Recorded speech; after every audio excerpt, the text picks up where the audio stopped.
This episode of the Offroad Podcast is sponsored by Warren, Colby Valve, and Four Patriots. Offroad Podcast, episode 434, the Christmas gift guide. Tonight, Aaron can't get stuck, Coy goes to Vegas, and Ben gets recertified.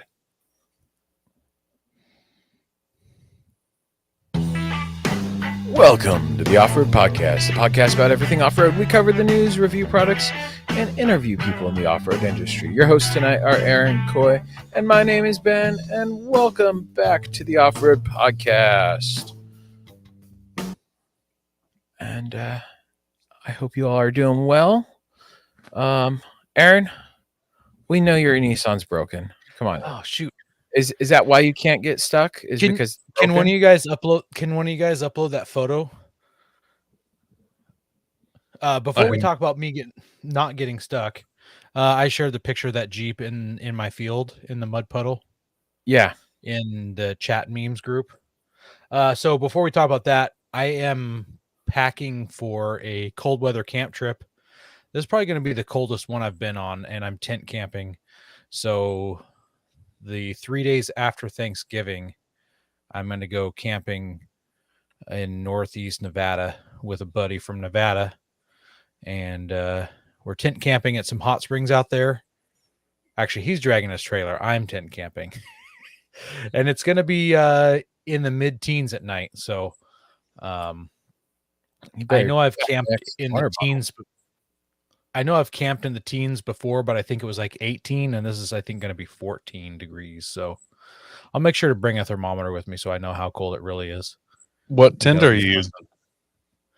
I don't know. I think I might just bring the Gazelle because it's easy. So I don't really have I don't have a middle ground option. So it's either bring the Gazelle, which is huge, or bring that Iron Man swag, which is a coffin. So I may grab the bed out of the Iron Man to sleep on because I don't want to sleep on a air mattress. I've learned my lesson with cold and air mattresses. So I will loan you my little Oz tent thing, the CVT Black Butte, and I'll throw my cot pad in if you'd like. It's perfect for that. I'll have to figure out how to get by. I was Mennonite when I was young.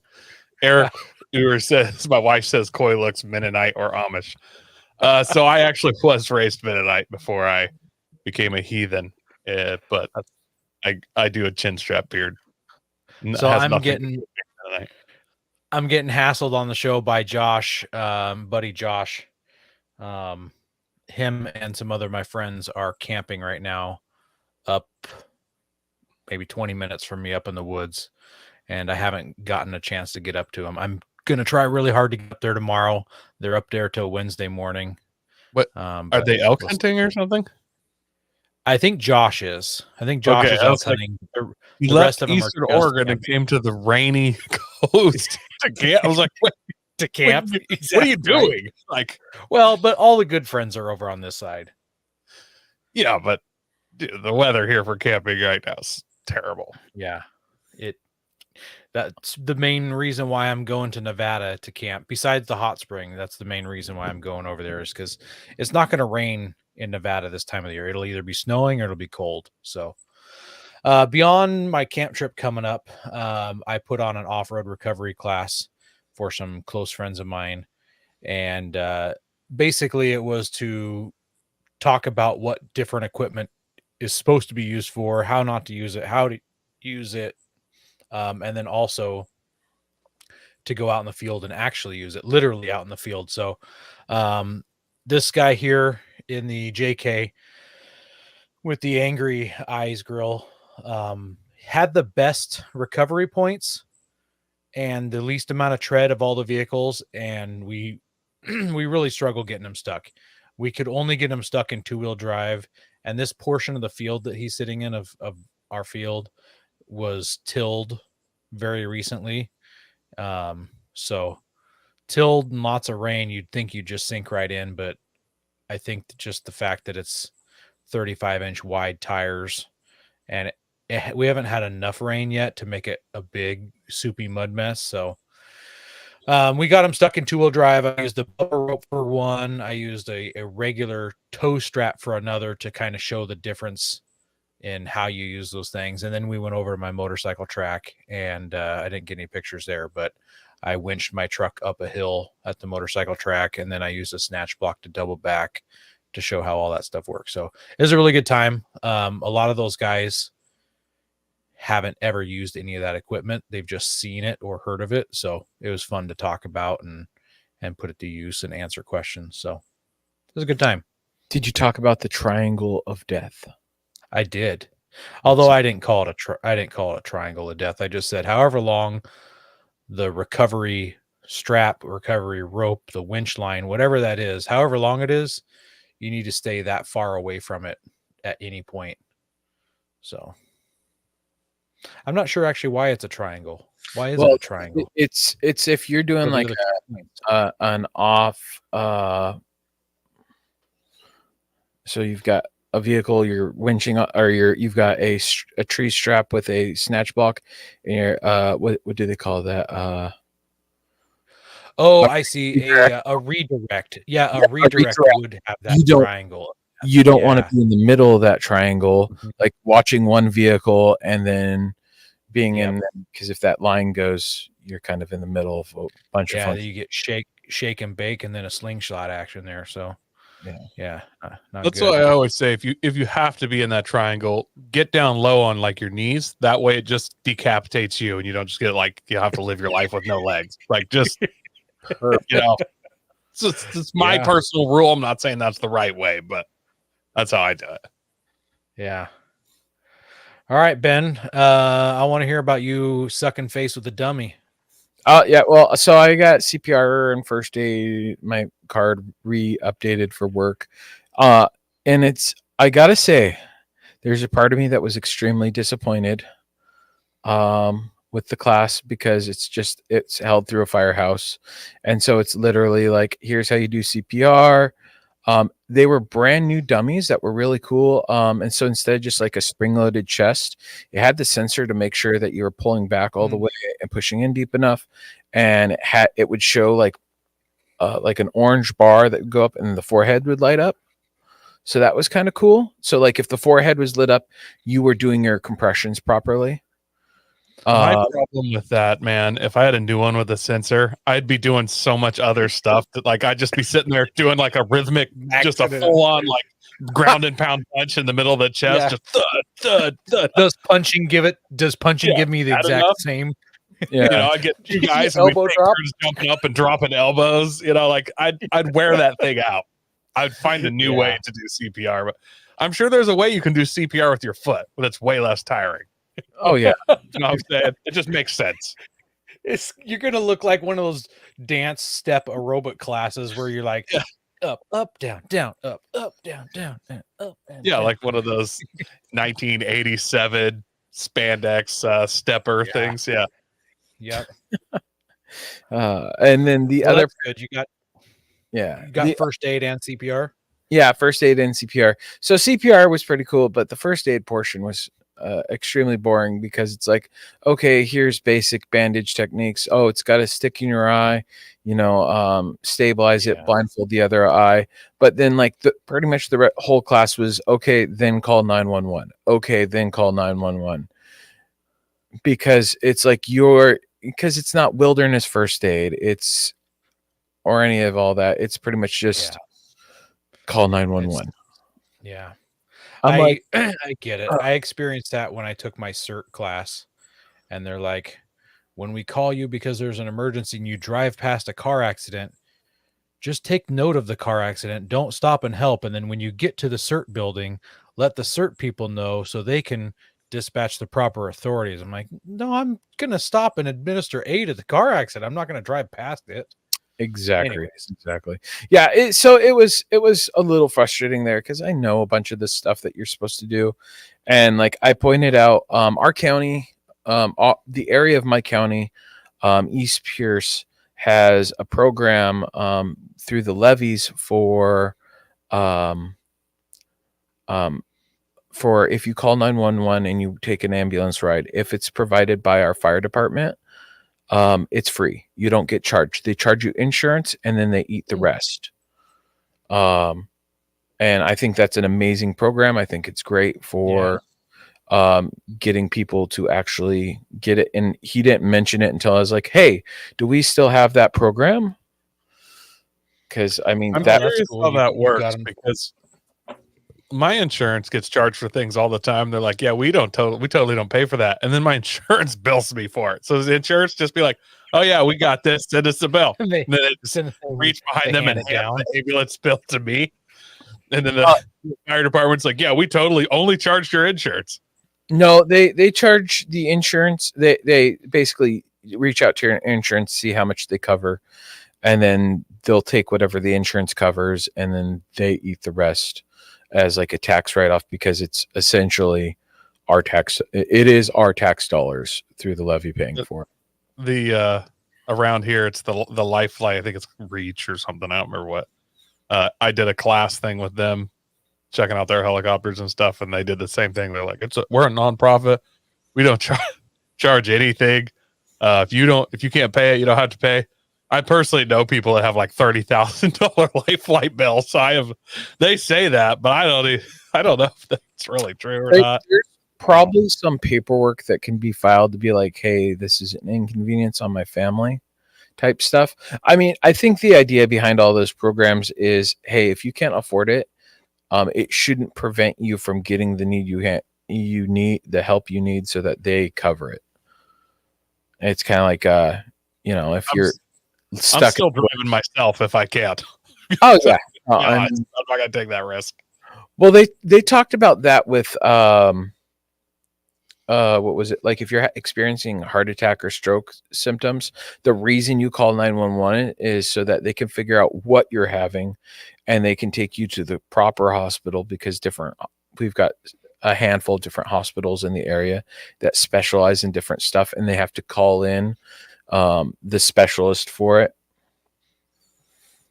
Look, I'm not saying that if I was having a stroke, I could still drive myself. That's pretty hardcore. But if I was having a mild heart attack, I feel like I could probably beat them to the hospital rather than them come get me and then take me.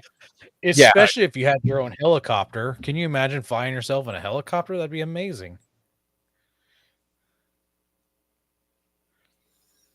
Yeah. Okay, there you go. If it was Reach, I literally sat there. They said to my face, they're a nonprofit. They don't charge anybody anything. So I don't know how this works, but they said that to my face. I like Eric's comment. He says, all my bills are an inconvenience for my family. Someone help me. Yeah, no, I don't disagree. It's kind of like my taxes are an inconvenience. Yeah. What about thing they're going to a good cause? I didn't do much this week, guys. It was my wife's birthday on Friday, so had to do that. And then for her birthday weekend, I was like, hey, the Streets of Vegas F1 races tonight. I have a buddy that has it on pay-per-view, so we should go over there and watch it for your birthday. And just to be clear, this is the only F1 race my wife has maybe ever watched. But she knew what F1 was? No. She did.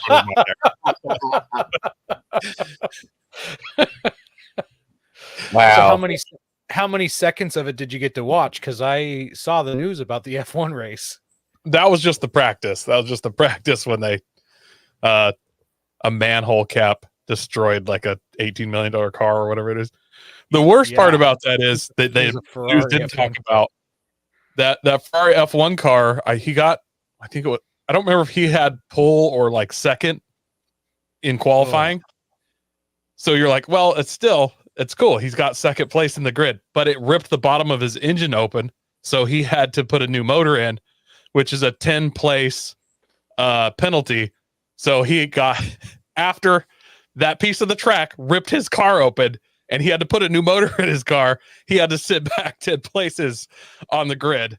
There was a lot of anger over that situation. And they're like, hey, my goodness. The rule doesn't really take into account this kind of stuff. Like, I don't know what to tell you. Yeah. There was a whole lot just of crap going on for that F1 race. There was one spot in the bleachers where they had to pull people out of but the race was still going on. I some gal got her hair ripped out of her scalp. I've seen like all sorts of bits and pieces of I have no idea what you're talking about. Like from a car, or like there was a fight or something. no, there was like some fight. Then there was the security guards on the bridges that were yelling at people Was for it not. Oh, they was it didn't at the keep Waffle walking. House section? And Was it it was the Waffle House section of seats? it was by one of the guys who owns one of the hotels. Like Huh. she was at a window watching, and at a hotel she was renting or some. I don't know exactly. All I know is I seen bits and pieces of stories of like where it was a complete craptaster experience for people. It looks like, I mean, it was a good race for me to watch. The guy, wasn't anybody unexpected that won or anything. Yeah. Max Verstappen or whatever his name is. He's only won 17 of the 19 races so far this year or something like that. It's just he's won all of them but one. So he could have quit racing like 3 weeks ago and still won the championship. There's a happy handful birthday, of, happy drivers. birthday to Ruth. I hope she enjoyed the show. I got a babysitter, and it was a nice evening by ourselves. And before the race started, we both got to try out a VR headset. Never done that before. So we got to punch some people. Was this in at VR. Richard's house? Of course it was.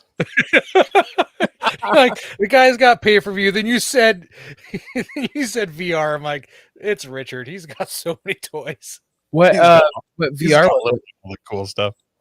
I don't know, like a Facebook one or something. Okay. I assume that you're going to say that Richard flew you down there. That'd be nice. We were talking about that, but the tickets were like $4,000 a person, and then like a week before the race started, they lowered it to like $7,000, or they lowered it to $2,000 earlier this year. But then they just like the week before they started, they lowered it to like $700 for a ticket. Which honestly, if the tickets had started out at $700, I probably would have went in person. And then all the airports around there to land a plane, which is normally free at an airport, they were like, yeah, it's $4,000 to land your plane here. And then the FAA had to step in and they lowered it, but it was still pretty expensive to fly a plane in. So that's just messed up. We weren't flying his plane in for sure. Yeah. A municipal airport.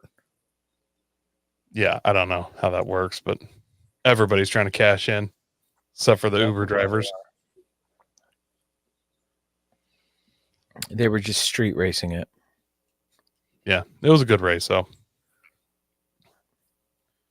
This Week in Review was brought to you by 4 Patriots. Have you ever been concerned with the shelf life of the food you take camping? Since you're a listener of the podcast, we know you at least keep some emergency food stashed in your rig. 4 Patriots sells a variety of survival food and equipment that pair great with the off-road and adventure lifestyle. 4 Patriots set up a special page for you at 4patriots.com/FRN so that listeners of the Off-Road Podcast can see this week's discounts and deals before they go away.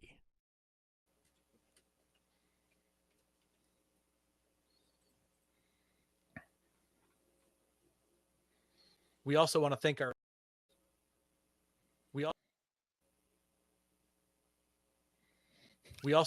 our sponsor, Patriot Patch. Head over to patriotpatch.co and check out their selection of great patches, shirts, cleaning mats, signs, and stickers.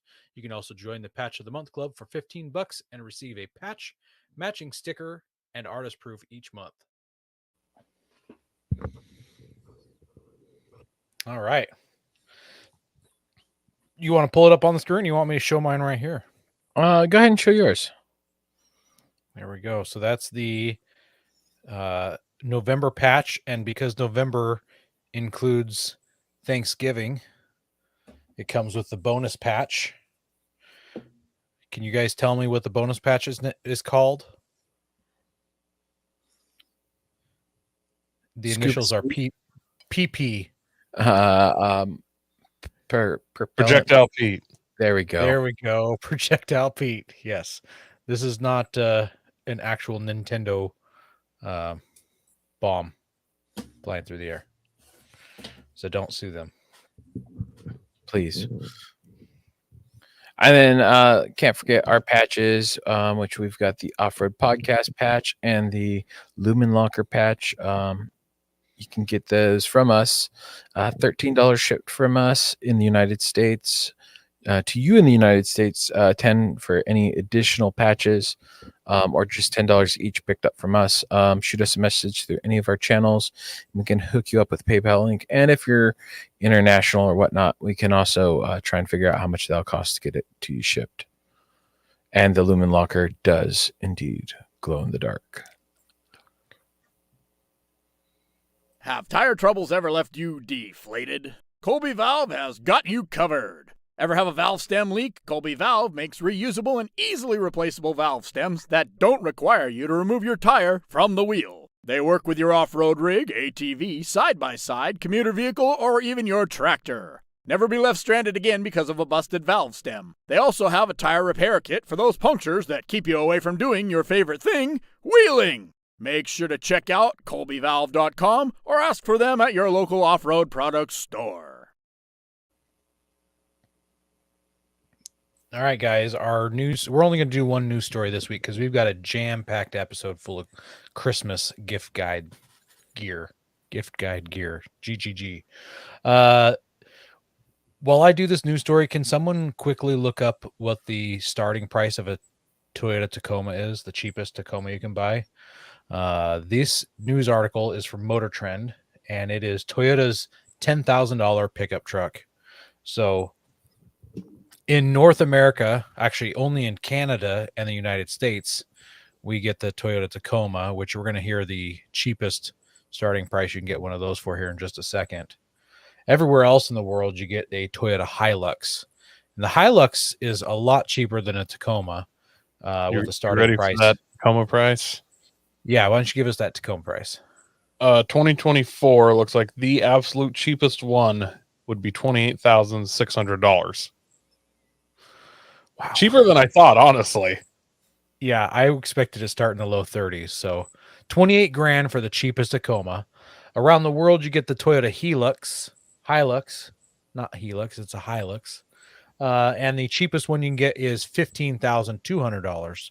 So that's almost half the cost of a Tacoma. I'm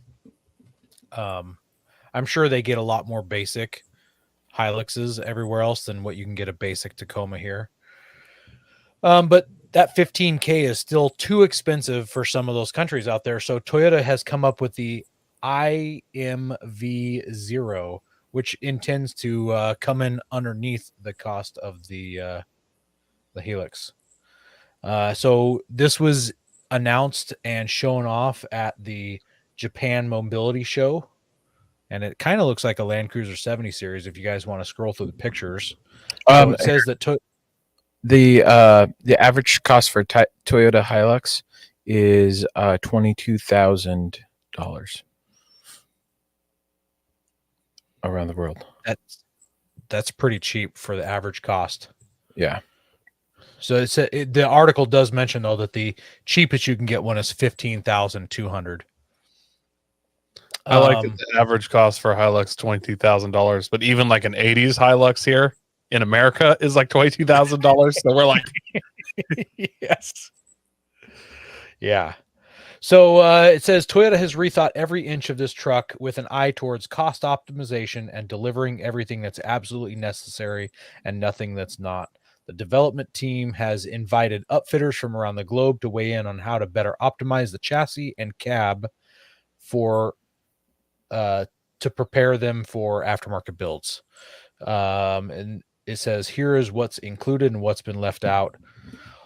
All flat glazing for the windshield. So I don't know why they have to use all those words. The windshield's flat. The side windows and the rear windows, everything's flat, just flat glass. So that saves on cost.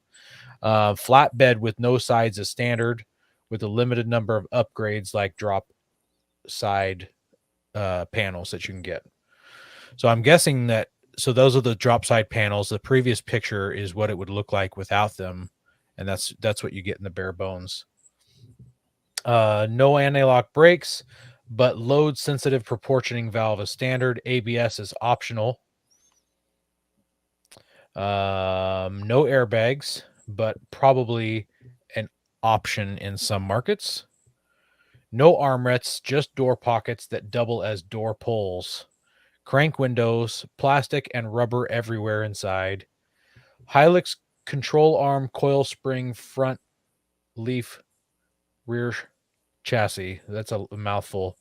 I wish I would have rewrote that sentence for him. So it's got a coil sprung front and a leaf spring rear, which is easily upgraded if you want to add more GVW to this bad boy. Spike says no airbags. We die like men.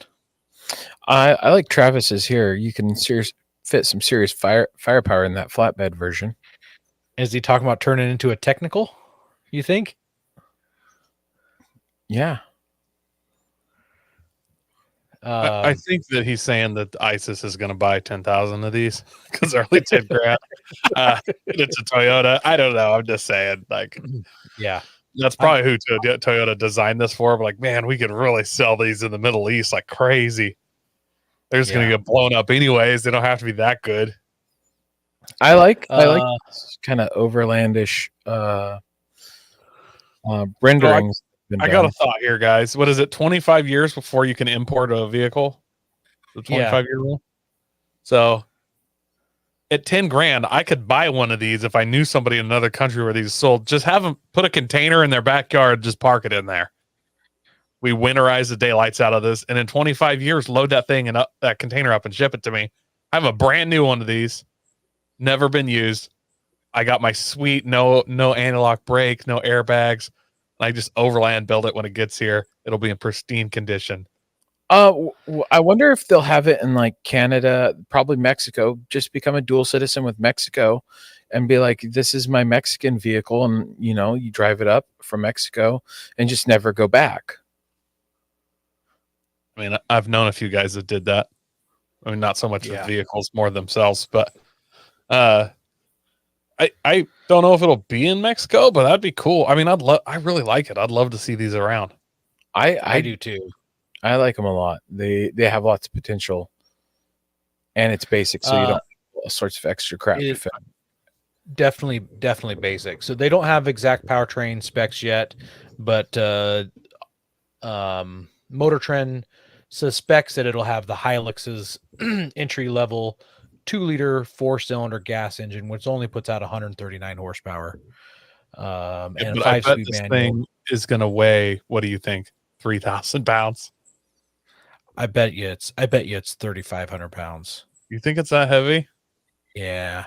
I don't know. I mean, I guess there's no real bed. There's just a flat portion, no sides, no airbags, no airbags, no power windows, no analog. Yeah, you're leaving a lot of systems out. I guess it probably doesn't have air conditioning. I'm sure it doesn't have air conditioning. So yeah, that's a good point. Does it have all the mirrors all the way around when you guys went through the pictures? I didn't notice. They're guessing it'll have a diesel engine. Yeah, it had mirrors on both sides. And that box on the back looks like it's aluminum. The flatbed.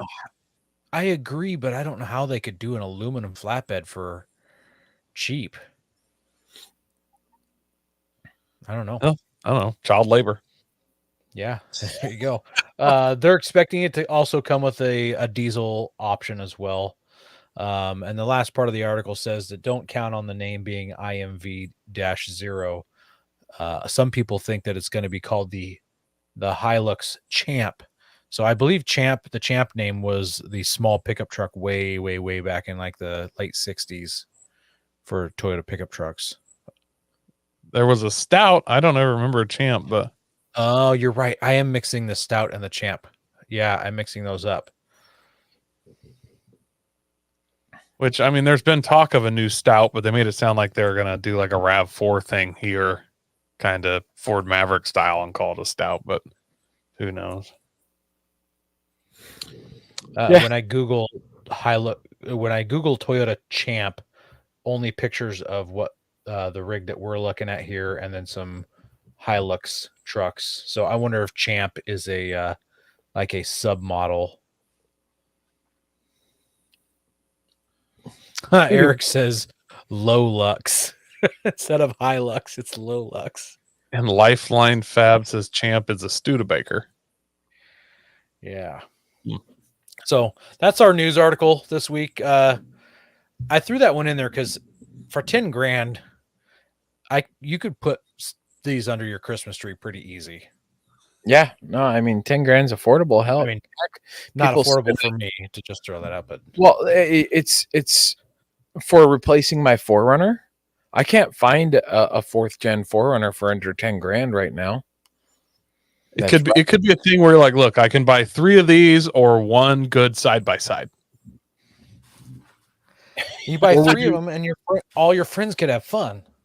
Yeah, you could just take all 3 of them out, or if you needed like a new daily and you're thinking about a Forerunner for 58,000, or you could get 5 of these and have 8 grand just to play with. Just saying. You could start a spec race series. Spec for real racing cheap. series. Yeah, That would be so awesome. I want to see one Hellcat swapped. Just saying. I just want to see it like stadium truck style. Like we buy a those $10,000 would be awesome Toyota, stadium trucks. and then we put $17,000 of suspension under it.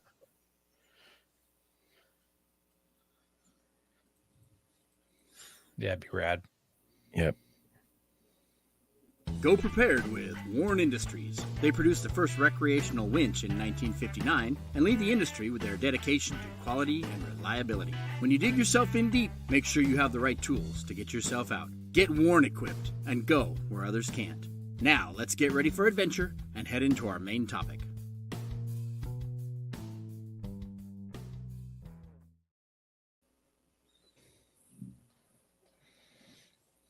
Well, we shouted out, we asked, we begged, we groveled, we said, "Hey, send in your Christmas list requests." And for the most part, you guys came through. We got some Christmas list requests. So we've got a handful of them here in our notes. We're gonna read out, and then we've got those are also your submissions that we're gonna use a random number generator to pick. Is it 6 of them? 5 of them. 5 of them. So, Aaron, what are our prizes? We've got they're all like swag included with them, but also some cool big ticket items. So the first one, the easiest one to grab, is the SEMA swag box full of SEMA stuff. And I think I'm going to throw some extra Patriot patches in this one to top it off, but it's just full of stuff that we grabbed at SEMA for our listeners. Oh man, that's heavy. And we've also got a Warren gift pack. It's got some epic shackles in there, a hoodie, and some Warren stickers, and then some more Patriot patch stickers. A hoodie or a beanie? Beanie. Goes on your head. We've got a Colby Valve giveaway. It's got a bunch of different Colby Valve stuff. More Patriot patch stickers. Oh, and these also have off-road podcast stuff in them too. And then we've got a mega Patriot patch giveaway in here, full of Patriot patch goodness. Signs, cleaning mats, stickers, patches. Oh man, this one has more. I didn't see that one on the bottom. Man, I should have taken that out before we were going to give this one away. And then the last one is going to be the 4 Patriots, which I've got the patches and stickers for that one, and Ben has the other half of that gift. Yeah, it's a charging block. It's a solar charging power bank. It's 8,000 milliamps, I believe is what it was, and it's got USB-C and 2 USB charging ports on it. So something to keep your accessories topped off with, and it also charges itself in the sun. Why don't we've got 12 of them here, and Koya's been harping on this for the past month. You guys really need to send your stuff in. We've got 5 gifts to give away, and only 12 people wrote into us. So those are really good odds. That's better than a 25% odd. So, Ben, why don't you do the first 4? Coy, you could do the next 4, and I'll do the last 4. All right. So from Ramp here is a diesel heater, Trasharoo, Ignic portable fire pit, 4 USB port 12-volt adapter, tool rule, Baofeng radio, kinetic recovery rope, and weld-on recovery points. I want to mention real quick that when he sent this email, and he actually gave us links for all these items, which was really cool. Yeah, that says something right there. That's when you're really planning out your real Christmas list. Nixon Off-Road said some off-road training classes, which is it's pretty good idea for gives you a broad spectrum over there. Rick wrote in, said, I'm easy to please. I just want an all expenses paid cheap trip through the Australian outback during Christmas, so it's nice and warm there. Maine wrote in and said Warren 10K winch and Max Trax recovery boards. And then, all right, then we got Chuck. He went with a Badlands off-road jack, a case of Hot Hands hand warmers for snow wheeling, trailer winch, glue tread, soft jackals, Nutri Saver, good set of gloves, extra battery for his steel electric saw, Hydro Assist. Those extra batteries for those steel saws. I've got the biggest batteries. I bought 2 of them, and they are not cheap. Ryan says, I love a Factor 55 kinetic recovery rope for Christmas. That's a simple one. That's good. Alan says, I want a Bomber Fab chassis kit for Christmas. I have been a good boy, I promise. I Googled this one because I wasn't familiar with it, and it's a full-on pre-bent tube chassis. They like pack it. I don't know what happened there, guys. that was they flat pack The ocean wave button. Yeah, it wasn't on my end. I don't know. They flat pack all this pre-bent tubing for this tube buggy, and you weld it all together yourself. It was like $4,000 or something. I don't remember off the top of my head, but I want to say $4,000. It was okay. It seemed like a fair price. I was just thinking you might be better off with one of these Toyota $10,000 pickup trucks. It's already put together, and it's got an engine. Yeah, you got to get everything else and stuff still. Everything else, probably. I mean, at least the Toyota Champ truck comes with tires, right? It's $3,499. I just Googled it. Yeah, Alan, you might want to rethink it. You might want to put one of these Toyota pickup trucks from. Well, there's like a race version as well. I think that costs. There's a couple of versions there. And then we have Robert. He wants to get a four link kit from Western Canadian Rockwell for his Blazer. But about done with these Chevy 63s. Oh, and some fuel gift cards, which he was the only one that did fuel gift cards. I actually wrote him back. I was like, good thinking on the gift card. Like, there isn't any of us that would be like, oh, $100 gift card for Shell. Right. All right. Then we got Flint here. His list would include a Holley Terminator X Max to control the tune that he is going to swap. I'm going to swap into the Blazer buggy. That, or maybe fresh rubber for my bead locks. The 40-inch Pitbull growlers are have ripped up every sidewall, but still hold air, at least for a few hours, and get good enough traction. I've been enjoying the podcast. It needs more full-size content, but that's all right. I attached some pictures of my rigs for fun. Yeah. Why don't I take the last 3, Coy? Oh, did I do an extra there? I did, didn't I? Yeah, you did. Yeah, you did, but it's all right. So we got DJ. DJ wants a Warren recovery gear kit bag. Kavan wants a 12K Warren winch and a dual transfer case for his 1980 Toyota pickup. And Kenny wants a 20 to 25 foot, 10,000 pound tilt deck over trailer. He says, why? I don't have one. They are cool, and more toys fit on it than a car hauler, which he does have. So I hope that everybody gets what they have on their list. It would be amazing to hear these folks chime back and be like, I got the winch I wanted. I got the recovery rope I wanted. I got the bomber chassis. My wife was super happy. She just made a doctor at work. She's now got this doctorate, and they gave her a $20,000 bonus, so she bought me the bomber chassis because she's bomber. Yeah. I'm not saying I don't want that to happen, but I can't explain how vividly, violently angry I'd be if all these people wrote in. We're like, yeah, dude, all we had to do was write in and tell you guys, and it all came true. And I'm like, All came true. I'm assuming I'm gonna have socks, you know? Like, yeah, I'm not. Yeah. The I got Christmas list socks that last year. the Christmas list that I'm about to put out here, the universe is not giving back. So Badlands in the comments says he just wants to drive his truck, maybe next Christmas. So we got a random number generator here. Ben, Do you want me to hit it pull up? that up.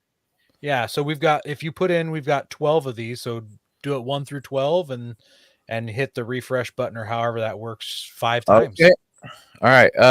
And the first number. Drum roll, please. 8. That's Robert, and I think I have emails for almost everybody here. I think most of these came through email, so I'll make sure to reach out to you guys. And then 12. Kenny. All right. And that I already did that one. And 5. Did somebody win twice, Ben? Did you get a same number twice? Yeah, but we're not. Redo it. Had to redo They it. So Okay, so they don't get to win twice, is what you're saying? no double wins. All right. Well, that one's Chuck. 11. Cavan. Yep. And last one. That's one. 9. And then that one is Flint. So I'll be reaching out to you guys. Somebody will reach out to you. I don't know. I'm going on vacation. It might be a week or two. So, but we'll try to make sure they get in the mail and you get these in time for Christmas. And then you'll have to explain to your wife why you got a bunch of stuff and how come you're spending money when you shouldn't be spending money at Christmas time. Hopefully nobody gets in trouble. It'll be like my wife. Why are you buying all this stupid stuff all the time? Yeah. Well, like we do every year, we also have our own lists. And this year I decided I've been kind of goofing off with Chat GPT. Ben's been goofing around with the image maker. In fact, our cover photo for tonight's podcast, he created through that. But I asked Chat GPT for 6 stocking stuffer ideas. And it came back with 6 items, and then it like broke it down what kind of fits underneath these items, but I didn't want to read all that, so I just gave you kind of the high road here. Yeah, there's Ben's awesome photo. I really like that one. Looks good. Santa's driving an RC car, though, apparently. the photo behind me also came from his AI generator. That's true. Yeah. So stocking stuffer ideas from Chat GPT. The first one is a compact off-road toolkit. The next one would be a LED headlamp or flashlight. Trail snacks. I really like the trail snacks idea. Like, who doesn't like to get some beef jerky in their stocking? I'd rather get that stocks. Look, if somebody wants to stick Frito-Lay's jalapeno nacho cheese in my like, you could fill it full of that, and I would be absolutely stoked. Those little hockey puck cans. Yeah, a little tuna can size thing of, you got to get the jalapeno cheese, but yeah, you couldn't get me. If you got me a pallet, I wouldn't be upset. Off-road recovery gear, waterproof gear bags, and the last one was off-road stickers and decals. So I thought that was actually a pretty good list for stocking stuffers. Some feel like they might be a little too expensive. My first thought was like on the recovery gear, but then I was thinking soft shackles or D-ring shackles. Those are pretty inexpensive. Yeah. So yeah. Hang on. In the comments, somebody says beaver nuggets I wouldn't say no to. I'm assuming we're talking about trail snacks still. I have to Google this. Yeah, I'm hoping so. Yeah. You know, if you were evil, you'd put something in there that would just be totally not safe for pod. And then I would Google it. My eyes would explode. Oh, it's Are a these Buc-ee's. I was It's a just gonna say, are Buc-ee's. those from Bucky's? I can't tell what they are, but they look good. They are sweet corn puffs. Sea salted caramel beaver nuggets. Those look delicious. It sounds like they're like unseasoned Cheetos, but then they put caramel on it or something. Something Yeah. like that. All right, well, let's kick off our official list here, like we did for the past 8 years, or however long we've been doing this list. It's a 7 little years. different. It's a little different this year than last year. So instead of buying each other stuff, it's we've just got one in each category with us picking an It's item. what we hope we're going to get for Christmas. Like usually we're like, all right, Aaron, I got you this. And we do a whole circle of getting each other gifts. That's never worked out for us. So this is just, we're putting it out there. Get it. Yeah, we're just putting it out there. This is what I hope to get. Maybe one of these companies will hear it and just send it to us. Yeah. Or our wives might listen and get it for us. You never know. No. My wife listened the last 2 years, and I didn't get anything that you guys said you were going to get me through my wife. So, Well, that's because she thought we were going to get it for you. I guess maybe that's the case. So you guys clearly aren't playing the lotto hard enough. So the first dollar amount is from $25 to $49, and I put in here a car internal and external temperature display, which sounds super old guy and boring, but this is actually a really cool part. I came across it on one of the Facebook groups I'm in, and it's basically like one of those things that snaps into where your rocker switch blanks are, and it just has 2 LED displays, one's saying the inside and one's the outside temperature. And I don't have a cool Toyota like Koi does that tells me what temperature it is outside, so I have to put an aftermarket item into my truck to tell me what the outside temperature is. So I think that'd be kind of cool to have. You know, that was really poor improv of you by cutting me out of making fun of you for not having it. Like, I got the whole thing worked out to trash you, and then you had to jump in there and kind of just ruin it. But whatever, no, it's fine. Well, where I like that is it's got twos. It's got inside and out. I mean, my Toyota is cool and it shows the outside temperature, but it doesn't show the inside temperature. And I always messing around with my thermos or my heater controllers. That's pretty neat. I've got the next one here. I've wanted this for a while. Aaron, you've got one. It's the Factor 55 Fast Fit. I've got my winch line I've got a new winch line. Andy sent me one a while back ago. I've still yet to replace it, but I need some more soft shackles, and why not use an old winch line to do it? And I also want to do another what did I call that? Bridle strap. Mm-hmm. So why not just use old winch line for it, right? And then whatever length you have left over can just be an extension. Exactly. Which I got an extension too. So, but it'd all be in the that reflective the high vis reflective rope, which is nice just because it's easier to put eyes on it. So, guys, I went with from Dirt Gorilla. It is a trail mat. It's essentially, I don't know if you've ever seen a shooting mat, but it's just a waterproof, thick, kind of padded mat that you lay out. Yeah, 34 by 73 by 25. It's got a little bit of an angle to it. It rolls up kind of almost like a sleeping mat or something. And you can lay it down, work on your truck, use it as a sleeping pad. Like, it has a lot of uses. And I've been eyeballing it for a while. It's $43. It's got a cool topographical map,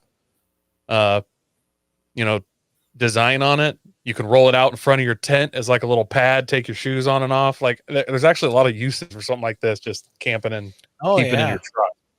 It's also kind of got a pad on it. So if you're like leaning over your truck, you can lay it over the fender or something, So I'm actually thinking about getting one, or if somebody wants to get me one. Yeah, that's not bad at all. I'm up next here. I've got so in the goal reach of eventually reaching 35s and clearing everything. The thing to do with the 4Runners is a body mount relocation kit. I've got a body mount right behind my fender, and I'm still hitting it every now and then, depending upon my tire angle and all that. So this would help with fixing that and not hitting that body mount ever, and hitting 35 sooner or later. That's the goal. And it's only $149 for that relocation kit.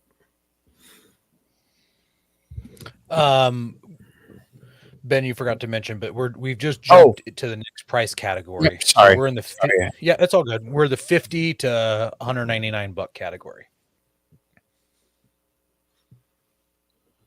All right. This is something that I've been wanting to get for a while, and it's kind of a re-get. All 8 Oregon backcountry discovery routes. They're $145 for all 8 of them.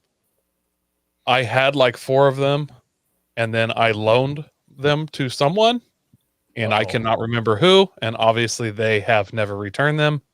So I'm not expecting that person to show up with my maps at any time soon, since it's been like 5 years since I last seen them. And I've asked a couple people, hey, did I give those to you? And everybody like, oh no, I didn't loan them to me. But I remember somebody wanting to borrow them and then me never getting them ever back. So is this on paper then that you have them? This I don't anymore. I had them on paper at one time. Gotcha.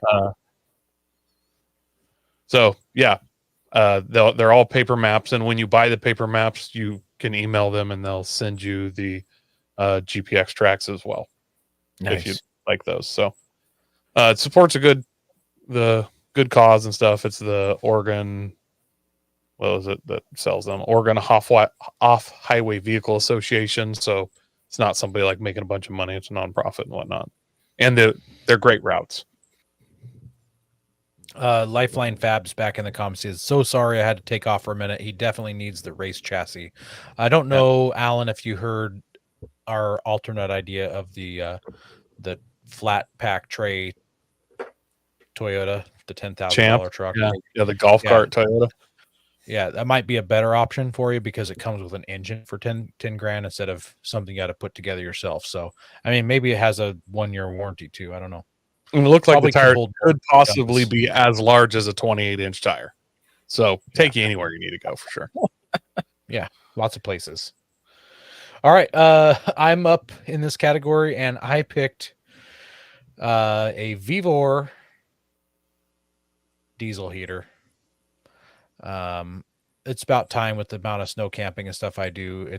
I need to get one of these, and this one actually has a Bluetooth app. Besides the remote, it's got an app that you can download from your phone or download to your phone, and you can control it with your phone too now. So you don't have to rely on that really tacky looking remote control or touching the screen itself. So I thought that was kind of cool.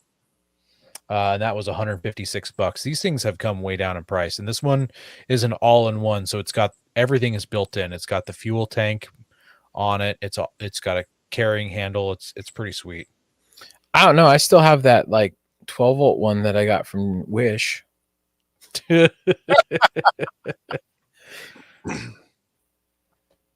Let's see. Our next category here, the dollar amount is $200 to $2,000. Coy, you are up.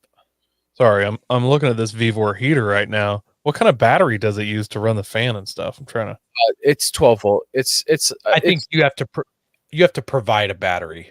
Yeah, it's one of those Chinese diesel heaters. It's just an all-in-one kit. So you just have to hook it up to a power supply. It's got a fuel tank on the side of it built in. So do you think here's my question with these, can I put an 18-volt, DeWalt battery in there, or is that just going to blow it up?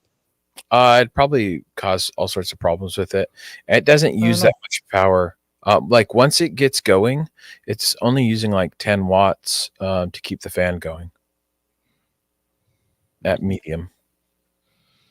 Interesting. All right. I went for the $200 to $2,000 zone. I went with the Northwest Fab Eco Crawler for a VF4 transfer case. Excuse me. Obviously, I use a VF4 transfer case. It adds 6.5 inches to the front of your transfer case. You find another VF4 transfer case. You take the planetary gears out of it, put it in this Eco Crawler box, and then it all mates together, and you mate it back to your transmission, and then you shorten one drive shaft 6.5 inches and lengthen the other, and you have a doubler. So then you also have to, get a couple extra shift levers for 4 low and 2 low and 2 medium and all that you have after that. It does a 2.57 to 1 reduction plus what your transfer case does. So it can I'm going to be snapping front discs, and my CV shafts, I mean, it's literally, they're just going to be exploding left and right with this kind of torque. It's going to be awesome though. Wow. And price. It's only $1,699, so I got an extra $400 to play with here. That extra $400 would probably get you your 2 axles. No. The extra $400 I'm going to have to use for my new shifters. I meant your drive shafts. I meant that it would cover your drive shafts, not axles. Probably would. Maybe I would be perfect if I just put my front on the rear and the rear on the front. I haven't done the math yet. That would be really cool if someone could figure that out and dial it in that way, that you just swapped them front to rear. That would be that would be really cool. Or if they're like, listen, when you put this in an FJ Cruiser, now you can use a JK shaft because it's a 2-door JK shaft or something. Oh, there you go. Yeah. That'd be cool. All right, my next one, probably catching you guys both by storm here, but it is a set of Kenda Kevlar MT2s. So I'm not too excited with my really wide 35-inch mud tires. I really want to get back to some skinnies.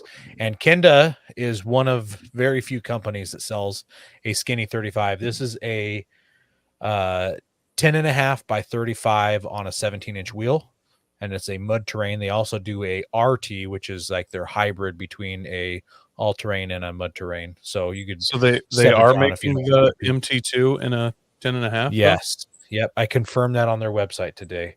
Dude, I might have to try that next. That'd be interesting. Like, I'm getting goosebumps thinking about new tires. Oh, what a racket. Travis is here in the comments and in a narrow 37. Yeah, I wish. Hopefully Kenda listened to us while we were at SEMA. Look, the more people you can bring in and get us more clout, eventually we're at some point, maybe in a year or two, I'm going to start a hashtag like hashtag narrow 37 and just smash it in everybody's faces. It's going to go viral. Actually, I think we all just need to start the hashtag narrow 37s. We'll do it everywhere. If everyone's doing it, every off-road podcast listener, every time you watch a off-road video or TikTok or whatever that you like, from now on, just comment hashtag narrow 37. We're just going to start spamming it everywhere. And if any of you guys know how to use bots, let's set those up to just pop crap as much as possible. So these tires put me out of the price range. That's because I bought 5 of them, but that was the MSRP. I don't think you really pay MSRP on tires. It came out to $2,362.50. I think that they'll be cheaper if you go to a store and buy them. I couldn't find them on Amazon. I know I've seen Kenda tires on Amazon before, but they don't have the MT2. They only have the MT on Amazon. So it's a good looking tire. It reminds me of the BFG KM2s, KM3 tread pattern. So, and then this one has some really blocky sidewalls on it. It's a good looking tire. I'm excited about that one. Yeah. Well, I'm sorry. I'm pretty lame here. All I chose is for $298. It's actually on sale right now. Is the MPRP exhaust for my 4Runner because my exhaust is broken right after my muffler. I figured something that sounded a little more throaty and wasn't a broken exhaust dumping everything right underneath where my spare tire was would probably be better, especially for moisture control under there and all, Yeah.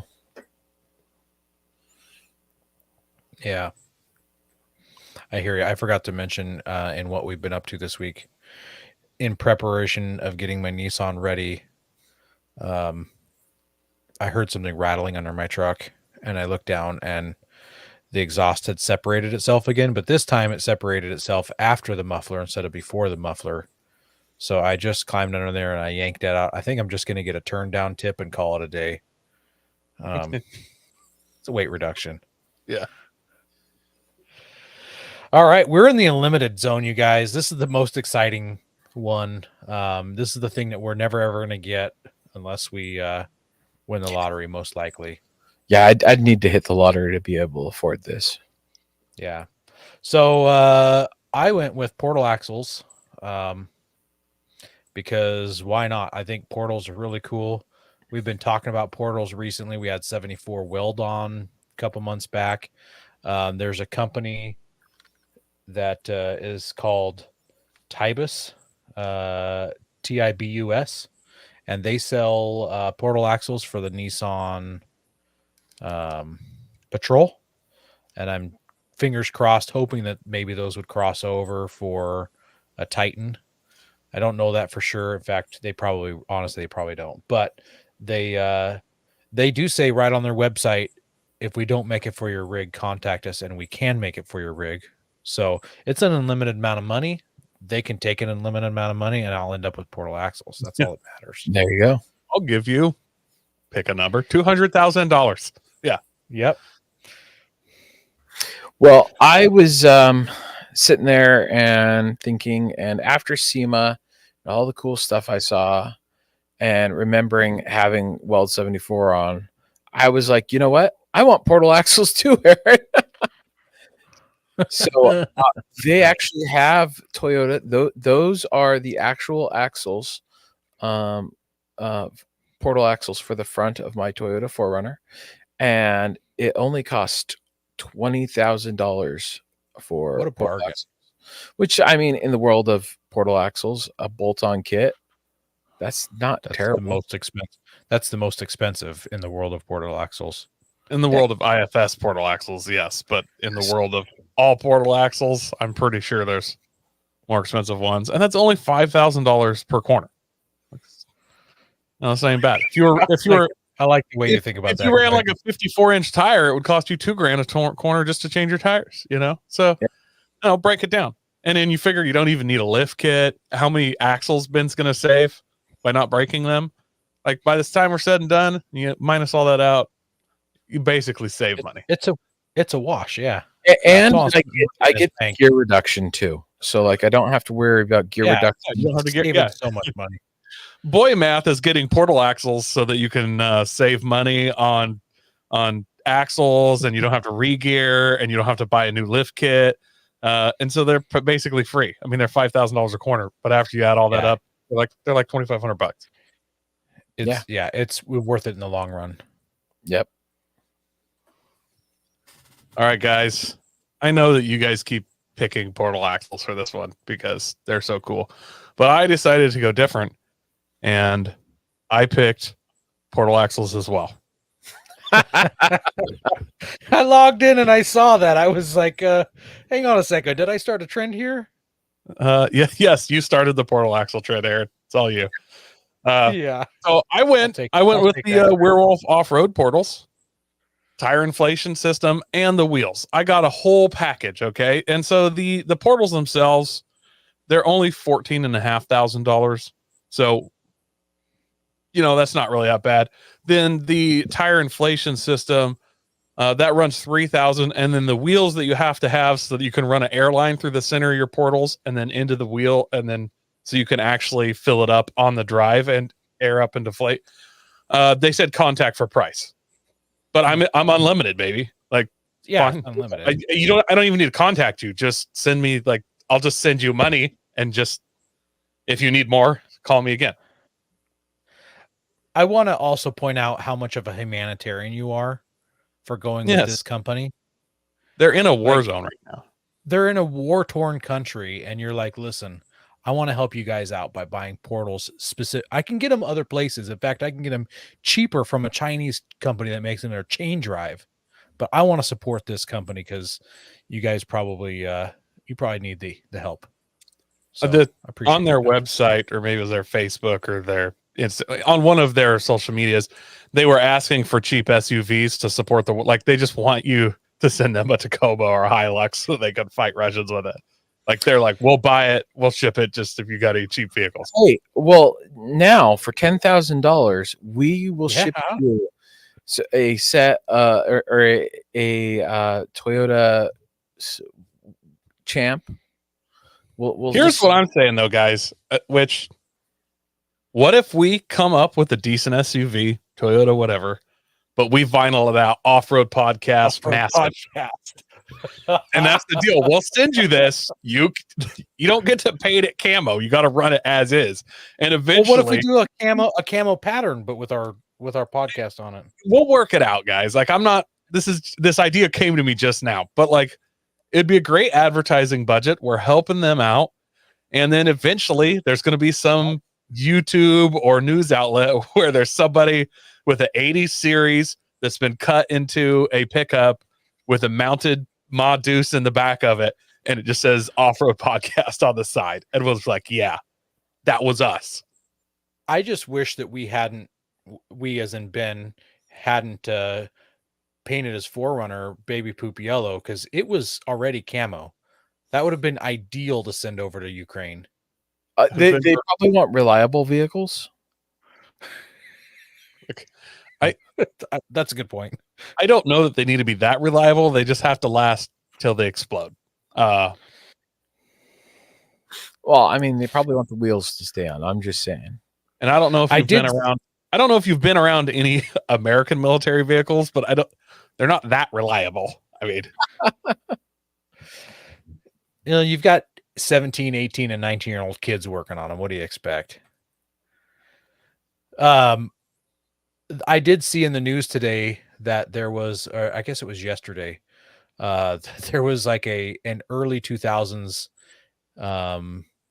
Ford Super Duty pulling around a artillery piece somewhere over in the Ukraine. So it could thought that was kind of it could have off-road podcasts across the side. I'm just saying, if they could probably actually get a lot of vehicles sent to them if they did that. Yeah. Your camo, whoever our logo, but in green. I mean, I don't think we really need to make it too camouflage, man. Well, I'm sure as long as it's not bright yellow and red, if it's just grays and whites, it'll probably work pretty good in the city. Though who knows? Yeah. Maybe sticker bombing off-road podcast all over. I know that we are doing grays and whites, but when I camo wrap it, I'm still doing a glow in the dark lumen lockers patch on the side of it, 2 or 3 feet tall. And like, that's me. That's how I'm doing it. But it only glows in the dark. Like, it has to be charged up. So it's only really at dusk. It's probably going to glow for an hour or two. But then later on, it'll fade out as long as you don't hit it with any light. We get Patriot Patch could probably help sponsor this build too. Yeah. I just think it'd be a cool build that we could ship over there. I say we get all all our reach out to all sponsors. Colby Valve could do the Colby Valve. Yeah, we could have a winch on the front. Yeah. We'll talk to our sponsors, see what they say. Next week you'll find out that we have no sponsors left. So yeah, sponsorless. Yep. In the comments, we got Lifeline Fab. It's probably because I am old and anti-chains, but I think there are going to be a lot of suspension longevity problems that come up with portals. I don't know if you've ever ran an IFS rig, Lifeline Fab, but there's significant longevity problems when you're wheeling IFS as it is. The ball joints are really not meant for those angles. Yeah. And Travis Hudson says, wait, aren't Toyotas reliable? They are, just not mine. So Toyotas are reliable, but Ben's vehicles are not. So it's a unstoppable force, unmovable rock, and that's where we're at. I don't know what to tell you. See, no, what it is you put me in the equation, and while I do maintenance, I do things like forget to tighten lug nuts, or you do oil changes. But I was standing in front of your truck and was like, bro, your tie rod is super worn out. But I just did the tie rods. Like a half inch. And then your tie rod went out like 6 months later in the middle of a trip. I think what the problem there is I had just redone the tie rods that summer, but I had gone with the budget option instead of a better quality one. So Yeah, you can't take your quarter and put it in that machine and turn that die cast knob and then get tie rods in that little bubble pack.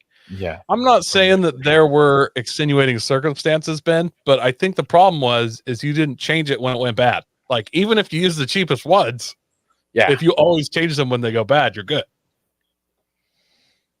That's a good point. Yeah, and I just didn't believe you. I thought it was just I should listen to you. I'm sorry, Coy. Ben, I'll say it again, Coy. you I'll believe me. I grabbed your tire and then wiggled it and it moved. And I was like, yeah, thing's but probably I shaking. just redid them. So yeah, I'll listen to you next time, Coy, and hopefully there won't be a next time because I'm trying to be better on my maintenance. I honestly prefer you don't. The content is better this way. So Oh my goodness. Oh, I appreciate it. You're a good friend.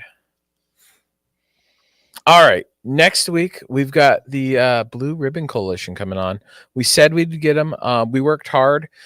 Coy was working behind the scenes while Aaron and I were at SEMA. And then we just happened to run into the guy to talk to while we were at SEMA. So it's been set up. They're coming on next week. We're talking everything Blue Ribbon Coalition, along with we're going to hit the hard and heavy topic of Moab.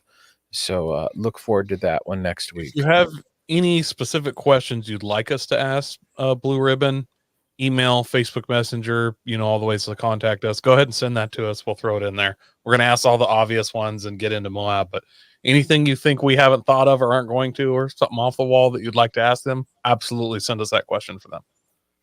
Yeah. And it's Thanksgiving week, so a big happy Thanksgiving to you all. Though I think Canadian Thanksgiving was last week or something like that, but who cares about you guys, really? But I would like to say that I am actually thankful for all of you guys that tune in every week and listen to us, help support us. You've talked to our sponsors that helped got us sponsored. Guests that have been on the show, reaching out to them and saying, hey, we've heard you on the show, sharing us with your friends, listening to us live on YouTube. We really appreciate you. We're thankful for that, because without you guys commenting during the show and all that, literally it just feels like we're talking to each other in a big circle and nobody's listening.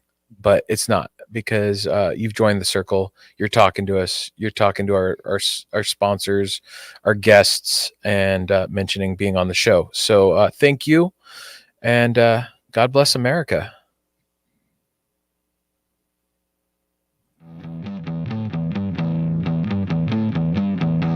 Don't forget to visit Patriot Patch and join the Patch of the Month Club. Check out our Gaia affiliate link for up to 40% off. Also, don't forget to head over to Warren Colby Valve and 4 Patriots to see all of their great products. We are a proud part of the Firearms Radio Network. Got a question or comment? Send it to us through our Linktree account or by searching for Offroad Podcast. Also, you can listen to us live at overlandradio.com Mondays at 7 p.m. Pacific. When off-road, please remember to have fun, tread lightly, and be safe and courteous. Thanks for listening.